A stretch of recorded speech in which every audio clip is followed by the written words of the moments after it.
سلورم عمل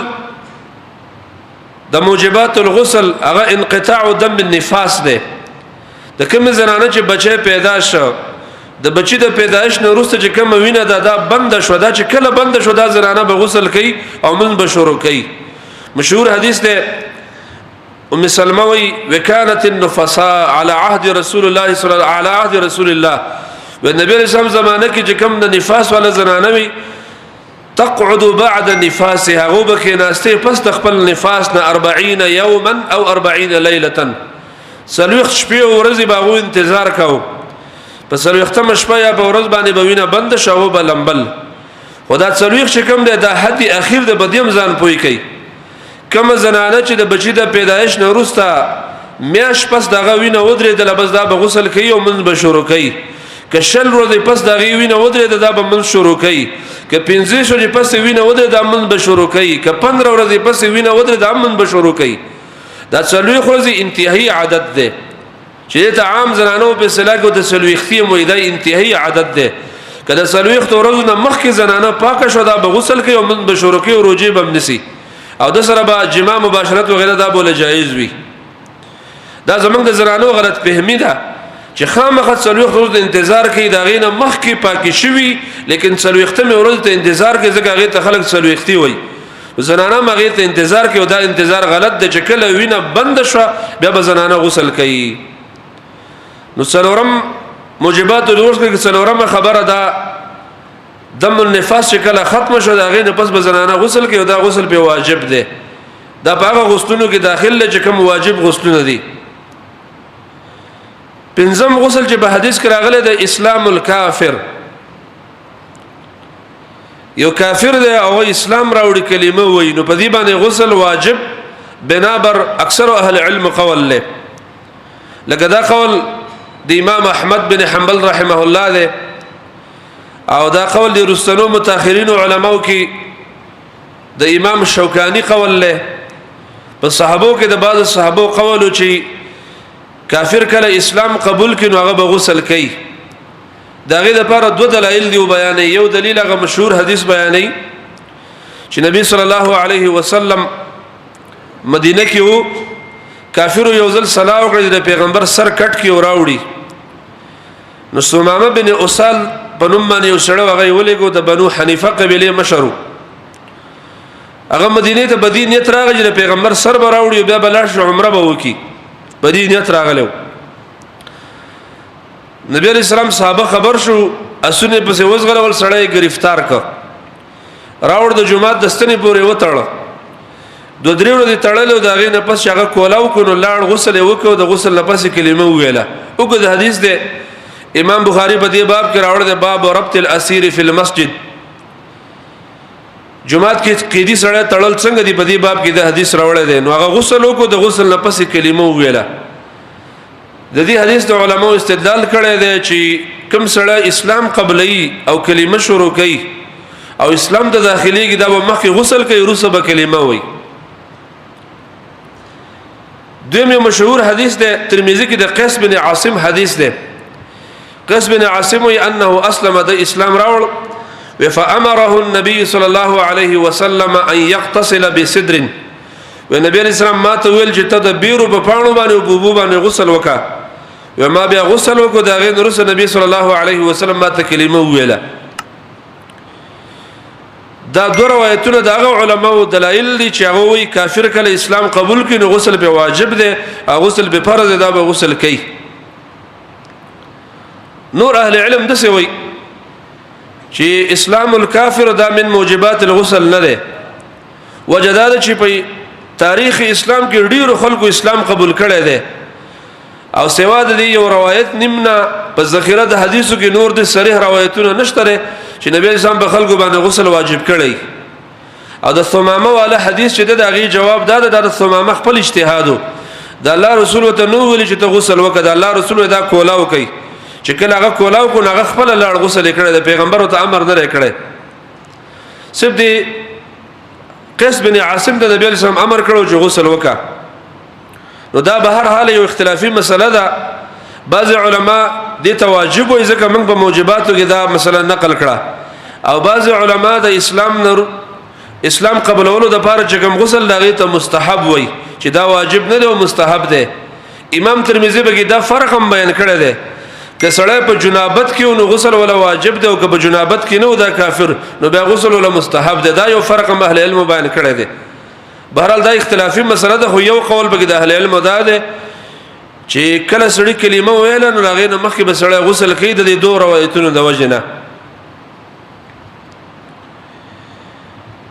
شپږم الموت ده کله چې سړی مړ شو سات کې وخته د دې سړی له غسل ورکول دا فرض دی واجب دی. دا کتاب او سنت کې دا مسله ډیره واضح ذکر ده او د دلایل تم ضرورت نشته دا تاسو ته معلومه ده. کتاب الجنائز کې چې څومره احادیث دي په باب الغسل المیت کې هغه په دې باندې دالي چې مرګ دا سبب د غسل لاګر کته د مرګ نه مخکې یو ګنټه مخکې غسل کړي دي او بیا ته مړ شو هم ته د غسل ورکول کېږي. ځکه دا خبره یاد ساتئ دا غسل د مرګ والا چې دی دا تعبدي حکم دی. تعبدي دي ته وی د الله د رسول طریقه د سوا او دا یو مستقله طریقه ده او عبادت دی او د الله او د رسول طریقه ده. دې د پاره نه چې دا سړی کې ګندل ته بخامه غسل ورکول غواړي بلکې مرګ باندې به غسل ورکول کېږي. سوا د شهدا او د شهدا د لینه مستثنا دي ځکه هغه د الله شریعون نقل کېږي. لیکن عام خلکو له غسل ورکول کېږي. هر سړی چې مړ شو مسلمانو نو هغه ته غسل ورکول کېږي اگر کده د مرګ نه یو 2 غنټې مخکې تا ول غسل ورکړی دی او غسل کړی دی او چې سات وخت بیا به دوباره ول غسل ورکول کېږي. دی غسل ته فرض ویل شي او ظاهر هم دار چې د مرګ والا غسل چې دی دا په فرض غسلونو کې د موجبات الغسل کې یو الموت د مرګ وم چې دی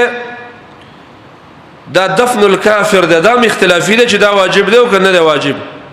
یو سړی د کافر لاش په خاورو کې خخ کی دا غین رسته غسل کول ولا واجب دی ولا لازم دی.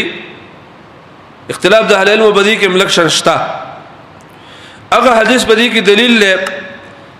شیخ البانی سے په احکام الجنائز و بدع و هاکر اور د علی رضی الله عنه راغه و یا رسول الله استغفر چې هغه مړ دی ما تعمک الزوال هغه گمراه تر دې مړ دی ابو طالب یاداو. نبی صلی الله علیه وسلم تو فرمایل اذهب لا شفواره لا شو چرته یو ځکه دفن کا چرته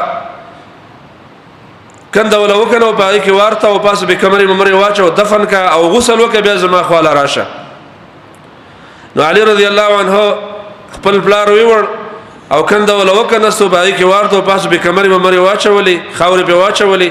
دسه شرافت والا قبر بولا نه جوړه کافر لږ سره ولا سم قبر وکني او قبله ته برابر کیو کفن ولا ور کیو مسلمانانو لراجمه کې دسه باندې کې یو د درې کسان به ویسل ته بولکند وکني وای کې بدن نوارته څنګه طریقه باندې خلکو ورته پاسو به کانی مانی واچي د لپاره چې لاش د زمګي بسر پاتې نشي. بیا علی رضی الله عنه ته نبی اسلام چې غسل بو کې بیا به زما خواله راشنو ما غسل وکړ د نبی اسلام خواله رالم. دین مستدل علماء د څه کې چې نبی اسلام علی ته امر کړو چې غسل وکا نو دا دلیل چې دفن الکافر من موجبات الغسل لی چې کافر چې دفن کو نو دا به غسل کوي. خو دې خبره کې ملکوټ اختلاف شته ډیره واضح مسله نه ده خو بعضو اهل علم دا په موجبات الغسل کې بیان کړي ځکه موږ بیان کړو. اختلاف په دې مسله کې مشترک چې د کافر دفن کول موجبات الغسل دی او کنه دی. امام البانی د دې حدیث یو بل فائدہ را استل په احکام الجنائز کې چې د هیڅ انسان لاش په دزمکه بسر نه پر خودل کېږي ولو کان کافرا اگر که سړی کافر ولې نه اندو د کافر ده د مسلمانانو وسه کېده د هغه د لاش د دفن کولو دا لاش په دزمکه لاندې کې پاسه به نه پریدي چې سپي و نه خوري یا حیوانات چرته و نه خوري ځکه د انسانیت او د همدردۍ د تقاضا ده. اگر که سړی کافر ولې نه او کستا وسه کېده او ستا په علاقه کې ویندو مړ دی کافر مړ دی او څوک نشته مسلمانان بلار شو کنده بو کنه کنده ته بیکته وارتي احترام به د غلاش نه کوي ځکه دا کافر دی د الله او د رسول دشمنو. خو دومره دا چې د اسلام دا تقاضا ده چې د کافر الله شنو د زمکه بسر باندې پرې دی بلکې دا به دفن کې. دا فائدت امام البانی د دې حدیث نه راځتل او عام مسلمانان دم دا فائدې دي چې دا د کافر الله شنو هم سره دفن کوي بغیر د احترام نه بکنده ولا کني هغه ته بیکته ارتي او د مسلمان د لاش بډیر حرمتي دا هغه ډیر احترام کې هغه به ماته منه صحیح طریقه باندې به وړي الته به خبر کې به صحیح طریقه باندې کې دي سنت طریقه باندې به کې دي دعا به وته کې قبله ته به برابر کې کفن به ولور کې ډیر مسلمانان به د قبر غاړه ته لاړ شي په سنت طریقه به دفن کې د قبر به یو خاص صورت او خاص شکلی دا د کلمې او د بې کلمې فرق دی چې کلمه دی ویلې وانه جنم ساده پار راحت زنکدنم ساده پار راحت چې مرشد اغي نورسم خلق به ساده الله ش احترام کوي او چې کله ته د توحید کلمه د لا اله الا الله نو ویلې نو چې ساده نه خېج سپي په شان د نساخيږي او خلق به دغه شان د خپینه ونی سست براکاږي او یا به کټ کې واچي که څوک د خپلوانو کټ کې به دی واچي ولته به دی ویسو کنده ته به دی واچي او پاسه به دی کړه واچو نه به د دعا کوي نه بدل څوک استغفار غواړي نه به وشاله کدي ته دعا وکي نه به خلک ویل ته بخانه وکي دا ټول خبر د اسلام پر منحصر دي اسلام یو خپل دین دی د هندستان کې چې کرونا راغلی و یو میاش مخکې تاسو غمړي په دې ویډیوګانو کې قتل چې خلکو ته اور لگاو هغه یو ځای ولا جوړ کړو چې پرده لګولې اور به بلیدو سړی به ټیلواو په یو بنشان ولا جوړ کړو په هغه به د کاکاو دنه ورته دغه دنیا کې مو ورته لاړ او آخرت کې الله دې خلکو له جهنم تیار کړی دی یقیني بالکل تیار کړی دی او د مسلمانانو څومره خپل دین د چې په خطر کې باندې خولې کیږي بیا چې هغه په خاص لرګو باندې خلک سيزله غلرګي ختم شيو نو بیا په عام لرګو باندې مړي سيزله کېدل څومره بیکاره دین دی او څومره بیکاره عقیده ده او څومره بیکاره مذهب او نظریه ده اسلام څومره خپل دین د چې سړی نه ساخي چې خلک به ترناستي او خلک بولا زنکدن په وخت کې به کلمه او تلقین به تکید لا اله الا الله تلقین به تکید زنه به وتړي چې دا شکل وران نشي خپې به ول سیده کې برابر به کې بیا به کفن ولا ور کې عطر به ولګي مسلمانان براشد غي ددن به وکي د کور نه ډیر په احترام طریقه باندې و بس ډیر مسلمانان به سلار شي الته به دفن کې وعظ به وشي بیا په قبر باندې به دعا وکړي شي قبر په خطر باندې جوړ کړي شي څومره احترام د په اسلام کې استاب جون کې د احترام ده او د مرنه پسم ستا احترام ده د زمنګ الله ویل او د زمنګ رسول الله او کفر په ژوند کې مذلت ده د مرګم د حیواناتو بشانه تاسو لیدل په هندستان کې په انډیا کې ټول خلک ورډونو باندې پراته او ساګانې ته خطي پلاران او تورناستو مېندې او تناسو سلګي کړو سړی د غټ روډ د پاسه پروتو او سر به کته پورته کاو دا د کفر حال لز دی وجه د کلمې د توحید قدر کول پکار دی اسلام یو خپل دین دی چې الله موږ نه راکړی دی کې په مرګ احترام دی ستا جنازه کې 200 مسلمانان ودرېږي او په تا باندې دعا وکړي چې الله موږ ټول سپارښتنه دا سړی معاف کا ټول خلک ساده معافي دعا وغواړي قبر کې ساده بار خلک د قبر په غاړه ودرېږي دعا وغواړي قبر ته چې کوم سړی تا کوزي د سنت طریقه باندې برابر کې کومي قبله ته چې تا منځ کوه قبله ته ستا مخ برابر کې دا ټول خبرې بدی دال چې اسلام دا د انسانیت قدر کوي او کفر چې کوم دی بدی کې د انسانیت ذلت دی او بیزتی پکې ده او په دنیا کې او په قبر کې او په آخرت کې ټول تباہی او بربادي ده دا د کفر د عقیدی غلط ثمرات او غلط نتایج دي دا خبر ما بیانول چې ابو طالب چې کله مرشد نبی اسلام لاړ شو کنده کې وارته او بیا غسل وکړ واپس راشه نو الموت دا من موجبات الغسل لبدی باندې غسل او دغه شان دفن الكافر من موجبات الغسل على الاختلاف نور موجبات ان شاء الله آینده جمعه کې بیانو بعض مستحب غسلونه بیانو بیا کیفیت د غسل بیان د الله د رسول د غسل طریقه په دې کې څومره وب نبی اسلام په غسل کې لګول او دا هغه بهتر سنت او دا هغه بهترین اعمال چې د الله د نبی د غسل طریقه څه دا ان شاء الله آینده جمعه کې الله توفیق راکړي او ژوندۍ وګدوه ان شاء الله بیانو